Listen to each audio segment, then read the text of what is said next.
Hey guys, Shane here from Genesis Off-Road. In this video, I want to show you our new version of our G-Screen that goes along with the new Gen 3 Power Hub.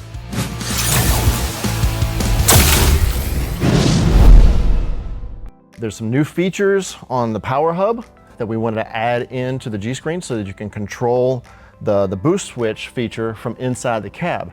So we've got a new boost menu that works a little bit different than our previous versions. So let's jump in and I'm going to show you how to use the G-Screen to control the new Gen 3 Power Hub. So normally the G-Screen would be installed inside the vehicle, either up above the rear view mirror or on your A-pillar or the dash or something like that. But just for the purposes of this demonstration with our lighting and everything, I wanted to just have everything here beside the boost button under the hood so I can show you how this new menu works. So just like originally, the G-Screen is going to show you your main battery voltage. Then you're going to tap the screen. It'll show the auxiliary battery voltage. Hit it again. This is your boost menu. We'll circle back to that in just a second. You'll tap it one more time, and right here is our software version screen. So it says version 5.3 is the new G-Screen version that's compatible with our new Gen 3 Power Hub. So on the software version screen, you can hold this down for a couple of seconds and get into the contrast adjustment menu. And this is helpful if it's mounted in a spot that's in direct sunlight. You can kind of change the contrast to make it easier to see. We usually leave it on number 3, and then you let go of it and it'll go back to the main battery screen. So now let's switch back over to the boost menu for a second. And right now it says auto off, and our switch under the hood is in the center position and it says auto. So this is automatic mode. So this is going to be your normal mode that you're going to use most of the time. So this will let the battery combiner handle connecting and disconnecting the batteries automatically for you. So it does that based on the voltage levels. So when you crank the engine up, once it charges up the cranking battery for a couple of minutes, the system will link the batteries together to start charging the second battery.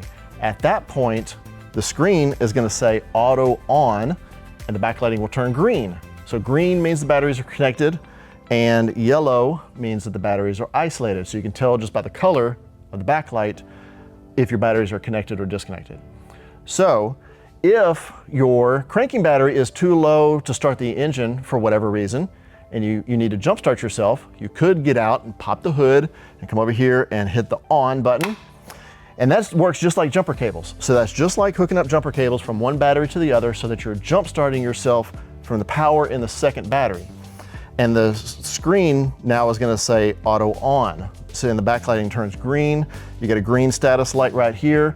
This green means the batteries are connected. Now you can go back around, hop in, crank the engine up. Once the engine is running, you'll want to come back around here and switch this back to automatic mode. If you don't switch it back to auto mode, then it's going to stay connected all the time. The batteries are going to remain connected in the on position. And that means that all your accessories that you have hooked up to your bus bars could drain down your cranking battery. That's not what we want. So just use this if you need to manually link the batteries together. Also from the switch here, you can also switch this the other way to off, and that gives you a way to manually separate the batteries. Now we didn't have that in earlier versions of our dual battery system, so that's a new feature. So now if you know you have a specific need to keep the batteries isolated, one example that we hear from some of our customers, if you're running solar panels on the roof and maybe you got a fridge in the back and you want your solar panel to only charge your accessory battery, then you can turn the combiner off, and now the solar panels will only be going into your accessory battery and not charging your cranking battery. So if you want to do that, then you can change that to off. But just remember, next time you get in and you crank the engine and you're driving down the road, the alternator will not be charging up the second battery while the combiner is off, okay? So normally we're gonna leave this in the automatic mode. So that's how to control the system from here under the hood. Now, if you have the G-Screen inside, you're gonna wanna leave this, just leave the switch in the auto mode, and then you can control everything from the G-Screen. Let me show you how to do that. So right here, right now we're on auto and off. So auto, it means that the isolator will handle it, connecting automatically based on the voltage levels. But if I want to manually do it, I'm going to hold the screen down for a couple of seconds, and this is going to bring up the boost menu. So you can see I can cycle through all the different options here. I've got auto, boost on, boost off, And then as soon as I stop on one for a couple of seconds, that's gonna select that from the menu, and now it says boost on. So boost on means that you're manually got the batteries connected together. That's the same as hitting the switch right here. That's how you would jumpstart yourself from inside if you have the G screen. So again, once you start your engine, you're gonna wanna hold this menu down again, bring up the menu, go back to auto mode. So auto and on. Now notice you didn't hear it click because we're just switching back to automatic mode. Doesn't change the state of it.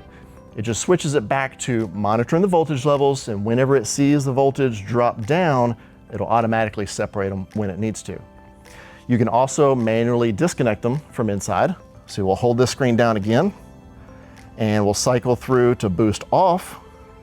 And now that gives you a way to manually separate your batteries from inside if you have a need to do that.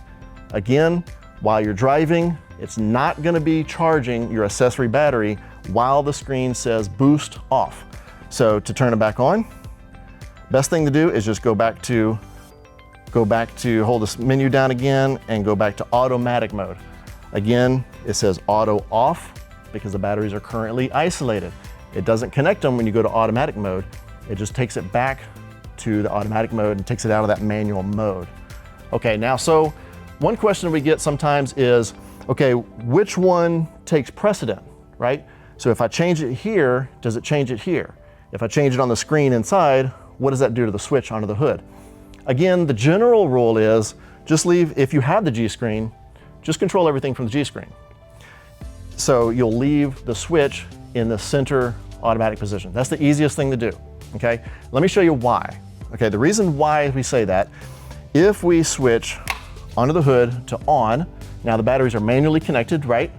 The screen is gonna say on. Now the screen is still in automatic mode, but the switch is in manual mode. So now if I hold the menu button down and I try to turn it off, now watch this. If I go to boost off, the screen is not gonna override the switch, right? This is a physical connection on the back of the switch. There's, hardwired to the battery combiner. So the switch takes precedence. Same way the other way. If I go back to automatic mode, I had boost off selected on the screen. So as soon as I change that back to automatic mode here, now the screen takes precedent because I had that in manual mode, okay? So that's why we say just leave this here. Let me show you one more example. If I go to auto, now the G screen's in auto mode, now the switch is in auto mode, but what if I turn it off here?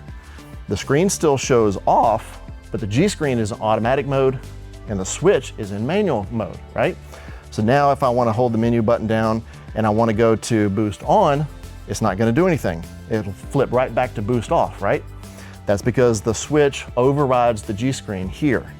So now I'll just go back to auto on, and this time when I change the switch back to auto, it's not gonna do anything because the G screen is also set to auto. So watch, I go back to automatic, nothing changes, right? So all that to say, if you have the G screen inside, that gives you the convenience of controlling all this. Just leave the switch in automatic mode and you can do everything from inside. Okay, so that's the new G screen for the Gen 3 Power Hub. So I appreciate you guys watching. If you have questions, there's lots of ways to get help. You can check out the tech help link on our website or just go to the contact us link and contact us through there. We got lots of other helpful tech tip videos on our YouTube channel, so make sure you subscribe to there. We got lots of good content on there, and thanks for watching.